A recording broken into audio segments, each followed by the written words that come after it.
Hello again, and welcome to the narrated PowerPoint slide deck on the issue of cost.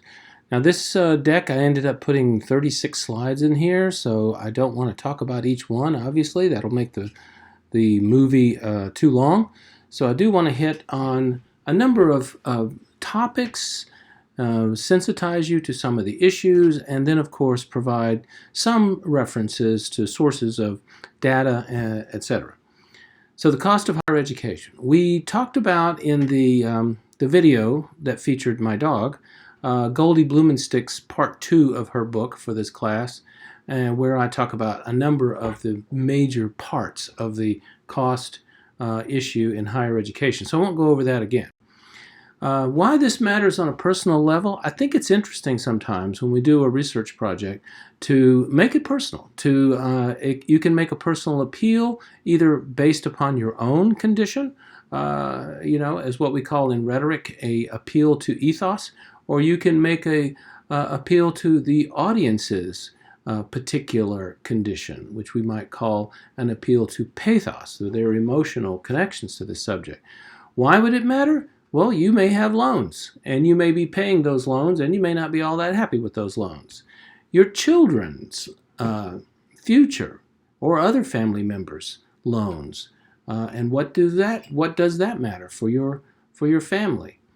Your worry about a society that is pricing itself out of a generation of potentially wonderful students, bright students, hardworking students with a lot to contribute from particularly diverse backgrounds. And if the situation continues, as we have heard it, that the prices of college going up, the amount of debt is going up, and maybe even the value of higher education in the public eye is going down, then we're going to have a number of students who simply do not participate. One thing you can do just for some more detail and for a little fun or maybe panic is to go online to find these college cost calculators. This one I'm showing you here is from College Board. That's the company that brings you the SAT.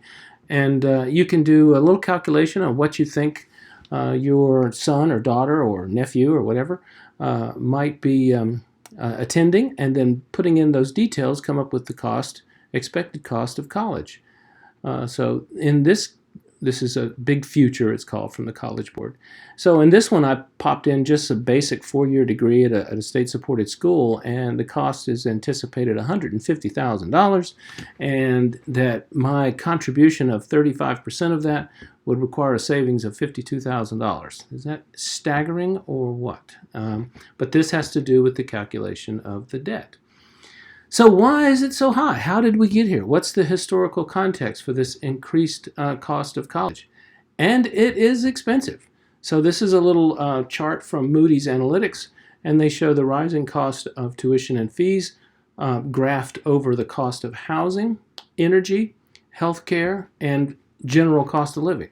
And of course, as you can see, energy can spike up high and then it can spike low. But healthcare, which we normally think of as the most expensive thing in American society today, is really tracking much lower than the radical increase in tuition and fees. So this is not good. This is a crisis that we need to deal with. One of the causes of the crisis is the divesting of state support. And I wanted to, at this point, since that sometimes is rapidly given as a answer to why the costs are so high. This is a slide from SHEO, and I'll show you the SHEO is the State Higher Education Finance. It's a nonprofit organization that does a lot of the most respected work on finances in higher education. And so what they're showing you that contributes to this spike is the number of dollars that states have put into schools has gone down year after year after year. So trends in college spending. This is the Delta Cost Project, and it tells you in some detail where the dollars are spent. And then another little bit more fancy detail, fancy slide, I guess you would say, on the change in state spending per student with inflation adjusted 2008, 2018, and you can see the negatives all the way down the pike. There's Georgia with a negative 1,363. And then the other side, down at the bottom, just to get the whole thing on the screen, this is shows you a few of the positives. And there's usually always some peculiar reason why you will have a positive. Usually, in the case of the western states, the decreases have been so severe prior to, or there's some new college being built or something like that. So how did we get to this situation? Well, the Morrill Acts contributed partly because the Morrill Acts going back to 1862, there we go. This is a web page from the Library of Congress, so that if you want to get your documents from the best possible source, the Library of Congress is a good one. So here you can get the issues, letters, the legislative discussions, and the act itself, 1862, right in the middle of the Civil War, where the Land Grant Universities Act was created, or the Morrill Act of 1862. And then, of course, in 1890, there was a second Morrill Act, and this is the act that created the HBCUs across the country. What this did, though, was to provide a bunch of land for states to have these universities and colleges, but it also required the states to support them. And so that was one of the early, I would say, federally mandated pressures on states to raise money for higher education. And of course, they had to do that. The GI Bill is another source of the expansion of higher education. As you know, the GI Bill, which is called the Servicemen's Readjustment Act of 1944, was that bill that got millions of servicemen after World War II into college. This is a page from the VA, the Department of Veterans Affairs, and of course, again, the best source for looking at GI Bill and what that's doing. And this provides you a little bit of the history there. The original act went from 1944 to 1956, and you get varying accounts where you look, but anywhere from 7.8 million of 16 million veterans participated in an education or training program as a result of that. The GI Bill didn't stop at 1956. There were various versions of it. For example, I got out of the Navy in 1976 and received GI Bill that helped me get through undergraduate school and part of graduate school. In 1984, the bill was fixed in a way that it will live on forever. Not only the training money, but also loan guarantees and other education programs. It got a lot of people in school and thus expanded the number of students and the higher ed footprint throughout the land. The higher ed authorization, what this does was create the student loan program. So this was a program that began in 1968 with the Great Society under President Johnson, Lyndon Baines Johnson, and this provided the low-cost loans, which you know of very well. Sallie Mae was the original, I think, bank, and now is Navient. The Higher Education Act of 1965 is something that has been renewed for years and years and years, and it is under renewal right now. The Higher Education Act is a piece of existing legislation. It provides access to financial aid, grants to student loans, and support for continuing education. The basics are this. Title IV, right there in the heart of this page, provides student assistance through scholarships. Title IV funding is what most colleges live off of. So it's a hugely important part of the growth of higher ed. And the growth of students, we'll just say, it has grown. These documents mostly come from two sources that I'll point to in a minute, but here's just a glance at 2028 estimation and 2019, as you can see, 2020, where we are now, and then going back to 1965. So from 3.9 million to where we were.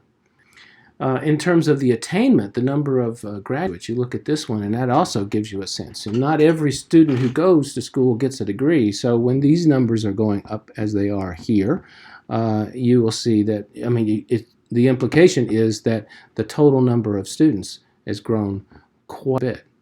So this is a page from WICHE, the Western Interstate Commission on Higher Education. and they are one of the go-to sources, particularly for high school graduates, but also just looking at the overall population of students in America. And then this, of course, is the classic, the National Center for Educational Statistics, and here is the true source for nearly everything in terms of statistics. So we had the growth of students, the growth of universities, we had GI Bill, we had loans, and then we had a taxpayer revolt. And the taxpayer revolt, which is symbolized by Proposition 13 in 1978 in California, was just a sense in which many citizens felt that costs were going out of control and they weren't going to pay for it anymore, and due to a referendum, reduce the amount of taxes that they would pay. And the result of that was a serious decrease in funding for K-12 and higher education in California, and this, of course, has been replicated throughout the throughout the United States. So the enrollment of in for-profits, the growth of for-profits here on this from NCES, you can see that the for-profit industry has been around for a while, but it really spiked at the end of the 2000s, so 07, 08, 09, 10, 11. Amazingly, right after the Great Recession of 08, we have the highest number, and now they're beginning to come down, partly due to some legislative and executive order adjustments on funding for the nonprofits. But the nonprofits require students to get funding, and that is the lion's share of their revenue. Competition for students. One of the things we hear about here is the growth of amenities. They're fee-based, so that jacks the cost up even more. But the idea is if we don't have these climbing walls and lazy rivers and beautiful facilities for student activities, then we will not be able to compete for students, and we will lose that tuition, and therefore we will go out of business. But here, and this is a 2018 Forbes article, students begin to tap the brakes on the campus amenities arms race, and you can see there a beautiful building that looks not too unlike our own building, although much larger scale. The sense is that this has maybe gone too much and that we have to bring this back down to reasonable costs. We can't just keep building and then charging the students more and more. Financial aid, this is the big one, and we're coming to a close on this. Here are the statistics from debt.org. 1.4 trillion in total debt. Every second, students accrue almost $3,000 in debt, and the average student loan, and this average student debt in 2017, and you'll see this statistic cited a lot, $37,000. So average student, so that means there are a lot of people that owe more, a lot of people owe less, but $37,000 per student. So you imagine that, getting your son or daughter or niece or nephew or yourself educated with a bachelor's degree to enter the workforce, $40,000 in the hole. That is usually not something people love. Accountability has grown over the last 10 years, particularly. Performance-based funding is something you'll see in some of the states, particularly Tennessee, push this hard, which is to say state universities get money only if they graduate their students. More and more reporting for accountability and compliance, loads of these, which ironically increase the cost of operation. And you'll see that the solutions, by and large, are reducing the cost of college some kind of way, either free college or greatly reduced college cost, tuition rather. This, of course, has to be paid somehow, so it's usually state support. Financial aid reform is one that's a more moderate kind of solution. And then finally, it's just cost reduction. I mean, the only way, really, and the same thing applies for healthcare, to solve this issue of runaway cost is to reduce them. And the way to reduce them are several. And many have been tried, and many will continue to be tried.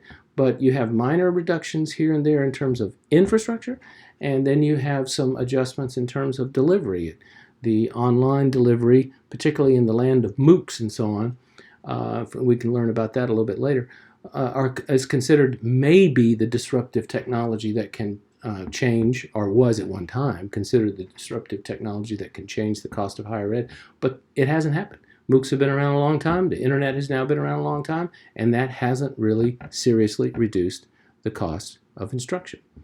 So solutions are waiting for you guys using your brilliant imaginations and research skills to craft what will be, in effect, the salvation of higher education. Thank you very much.